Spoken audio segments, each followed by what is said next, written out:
مسند احمد کے اندر ایک حدیث ہے، اللہ کے رسول صلی اللہ علیہ وسلم نے فرمایا کہ اللہ اللہ فی اصحابی، میرے صحابہ کے بارے میں ہمیشہ اللہ سے ڈرتے رہنا، لا تتخذوہم غرضا بعدی، میرے جانے کے بعد میرے صحابہ کو طعن اور تشنیع کا نشانہ نہ بنانا، فمن احبہم، اس لیے کہ نبی علیہ السلام نے فرمایا جو بھی ان صحابہ سے محبت کرتا ہے فبحبی احبہم، دراصل وہ صحابہ سے اس لیے محبت کرتا ہے کیونکہ وہ مجھ سے محبت کرتا ہے، ومن احبنی، اور جو مجھ محمد صلی اللہ علیہ وسلم سے محبت کرتا ہے فقد احب اللہ، دراصل وہ اللہ سے محبت کرتا ہے، ومن ابغضہم، اور جو میرے صحابہ سے بغض رکھتا ہے فببغضی ابغضہم، وہ دراصل مجھ محمد صلی اللہ علیہ وسلم سے بغض رکھتا ہے، ومن ابغضنی، اور یاد رکھو جو مجھ سے بغض رکھتا ہے فقد ابغض اللہ، دراصل وہ اللہ رب العالمین سے بغض رکھتا ہے، ومن ابغض اللہ، اور جو اللہ سے بغض رکھتا ہے اوشک ان یاخذہ،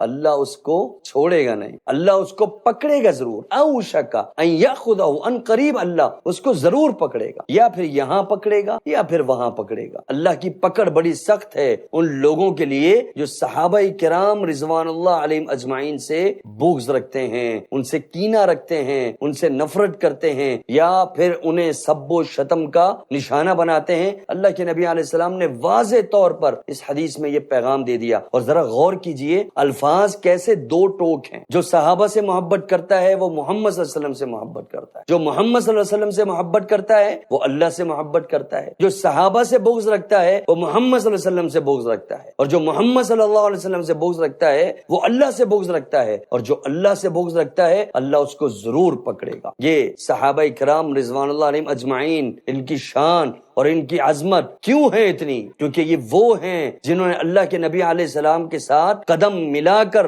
غزوات اور جہاد میں حصے لیے، یہ وہ ہیں صحابہ کرام جنہوں نے اللہ کے نبی علیہ السلام کے جہاد بیان کیے، جنہوں نے اللہ کے نبی علیہ السلام کے سفر بیان کیے، جنہوں نے اللہ کے نبی علیہ السلام کی نمازیں بیان کی، جنہوں نے اللہ کے نبی علیہ السلام کا حج بیان کیا، آپ صلی اللہ علیہ وسلم کا چلنا پھرنا اٹھنا بیٹھنا، حتیٰ کہ آپ صلی اللہ علیہ وسلم کا سونا، ہر معاملہ اٹھا کر من وعن ہم تک منتقل کر دیا، اور ہمارے لیے ایک عظیم احسان کا سبب بنے یہ صحابہ کرام۔ آج صحابہ کرام کی روایات کی بدولت ہم دراصل اللہ کے نبی علیہ السلام کے اسوہ کو پہچانتے ہیں، نبی علیہ السلام کی زندگی کو پہچانتے ہیں، اللہ کے نبی علیہ السلام کا ہر معاملہ ہمارے سامنے موجود ہے اور اسے ہم اسوہ حسنہ بناتے ہیں۔ تو یہ صحابہ کرام رضوان اللہ علیہم اجمعین دراصل دین کے راوی ہیں، دین کی بنیاد ہیں، اس لیے اللہ کے نبی علیہ السلام نے اتنی سخت بات ارشاد فرمائی کہ انہیں کبھی بھی میرے بعد سب و شتم کا نشانہ نہ بنانا۔ اللہ رب العالمین ہمیں صحابہ کرام کی محبت نصیب فرمائے۔ السلام علیکم ورحمۃ اللہ وبرکاتہ۔